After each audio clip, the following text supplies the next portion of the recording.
السلام عليكم الإخوان ديالي والأخوات. اليوم غنشارك معكم واحد الميني حريشات أو حليوات مشقين تيداروا في الفران. فقط بيضة واحدة، وبإمكان أي واحد يديرهم من أول مرة كيجيو معاه ناجحين وكيصدقوا من أول مرة. فقط خاصك تبعي المقادير اللي درت بالحساب. ودابا غدوزو وتشوفوا معايا طريقة التحضير. كناخدو اناء كنديرو كاس الا ربع ديال سنيده، وكنزيدو فقط بيضه واحده، وكنطربوهم مزيان بهذا الشكل اللي موضح لكم في الفيديو. صراحه هاد الحريشات كيجيو اكثر من رائعين وكيجيو هشاشين، وريحتهم راه كتملا الكوزينه بالحامض، مع كتستعملي فيهم قشور ديال الحامض. المهم هنا ضفت كاس الى ربع ديال الزيت، وهنايا ضفت قشور ديال الحامض. صراحه انا كيعجبني نكه الحامض كنكتر منه. وكتضيفي ساشي ديال الفاني، والحامضه اللي كتكون خضراء كتعطي لوغو اكثر من الحامضه الصفراء. وكنزيدو هنا 2 خمارات ما يعادل الوزن 8 غرام. وفين ما كنزيدو شي مكون كنحاولوا اننا نطربوها.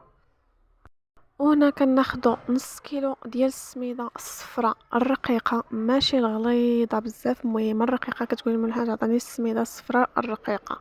وهنا غنحيد داك سباتيل، غنخدم يديا حيت هنايا باش ينجحوا ليك الحريشات ويجيو مشقين ومسمدين خاصك ضروري تخدمي بيديك. والملحه غتضيفوها من الاول حيت انا نسيتها، عاد ضفتها في هذه المرحله وماشي مشكل. المهم كنحاول انني نسمد الحرشه مزيان بحال الكسكسو، كنسمدها مزيان باش يتجانسوا المكونات. وهنا كنضيف كاس ديال اي عصير كان عندك، يا دانون د الفاني ديال البنان حتى هو كيجي زوين فيها، اي دانون. ولا كان عندك عصير ما كاينش اشكال، ولا غير كاس ديال الماء ماشي مشكل.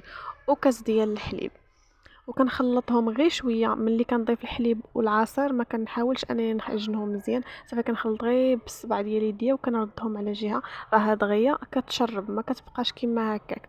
وكناخذوا الخليط ديالي كندير فيه تقريبا كاس ديال السميده، ونص كاس ديال سنيده، ونص كاس ديال الكوك، وكنخلطهم.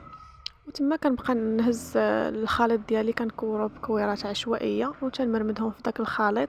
وكناخد اي غلاقه ولا طبيصيله ولا زليفه اللي يكون الشكل ديالها دائري، وكنحاول انني نشكل هذوك الحريشات ديالي على شكل دائري.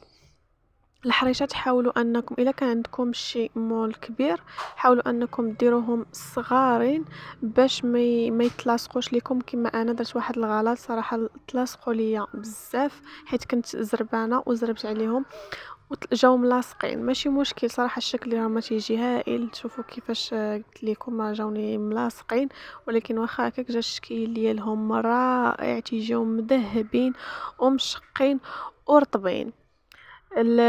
غتشعلي عليهم الفران من الفوق ومن التحت، وتخلي الفران يسخن، ومن بعد طفي عليه من التحت وتخليه غير الفوق، وتخشينيش الحريشات الفوق حتى يتشقوا لك، وتعاودي تهبطيهم الفران لتحت باش ياخذوا لك هذا اللوين هذا. وراه كيجيو هائلين، جربوهم ورجعوا لي الخبار. وما تنساوش اختكم من ابوني.